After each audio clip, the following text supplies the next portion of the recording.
A ver, pensemos en esto. ¿Qué tal si los 66 libros de la Biblia, escritos a lo largo de 1500 años por docenas de autores, en realidad no son una simple colección de textos? ¿Y si son una sola historia épica? Hoy vamos a explorar justo esa idea, la de un hilo de oro que une todo en una sola gran narrativa. Entonces, la pregunta que nos va a guiar es precisamente esa. ¿Estamos viendo una biblioteca de libros, desconectados? ¿O de verdad es una sola historia, un solo relato? Ok, vamos a clavarnos en este tema. La perspectiva que vamos a analizar sugiere que para entender la Biblia no es suficiente estudiarla como si fuera un libro de historia cualquiera.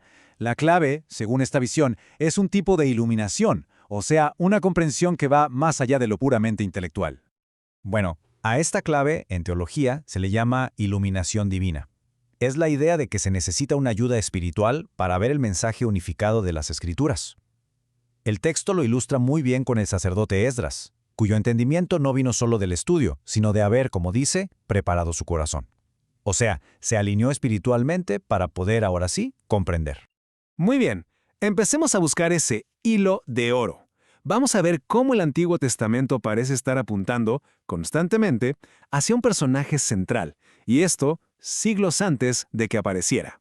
Si nos vamos a la ley, o sea, los primeros 5 libros de la Biblia, encontramos la figura del Cordero Pascual en el Éxodo. Y lo que es fascinante desde esta perspectiva es que no se ve solo como un ritual antiguo, se interpreta más bien como una sombra, una especie de pista que apunta a un futuro sacrificio, uno perfecto por el pecado. Este hilo continúa en los libros históricos. En la historia de Ruth, por ejemplo, aparece el pariente redentor, esta figura que interviene para salvar a su familia. Y esto lo que hace es establecer un arquetipo clave, el de un rescatador que viene a salvar a su gente. Incluso en la poesía encontramos estas pistas.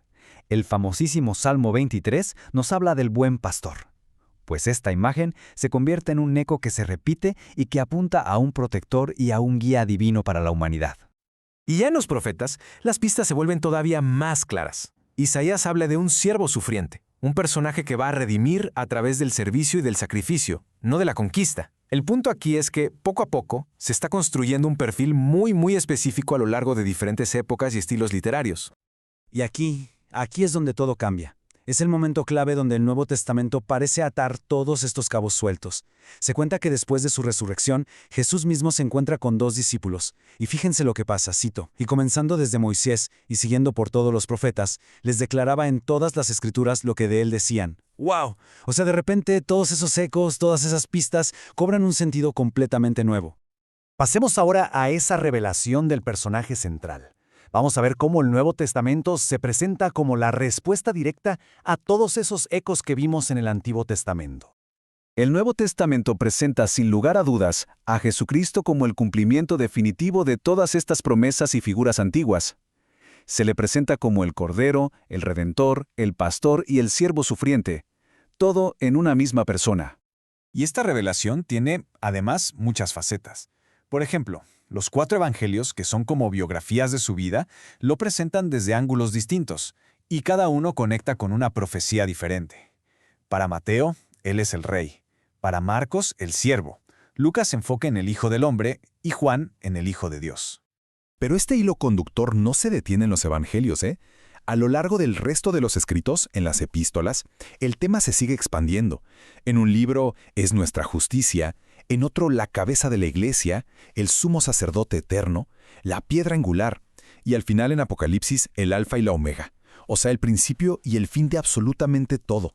Así que bueno, haciendo un recuento del viaje, hemos pasado de lo que parecían pistas y ecos dispersos a una narrativa de verdad cohesiva, unificada.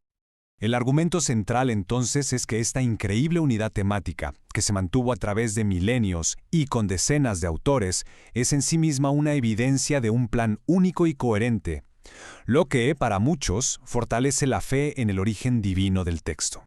Entonces, el punto crucial es este. Desde esta perspectiva teológica, la Biblia se transforma por completo. Deja de ser una biblioteca de libros separados para convertirse en una sola historia. Una narrativa épica que gira en torno a una persona central. Y todo esto nos deja con una última pregunta para reflexionar. ¿Qué pasa cuando una biblioteca se convierte en una sola historia? Si vemos estos textos no como libros separados, sino como una narrativa coherente con un solo protagonista, ¿no cambia por completo la forma en que la leemos y el mensaje que sacamos de ella?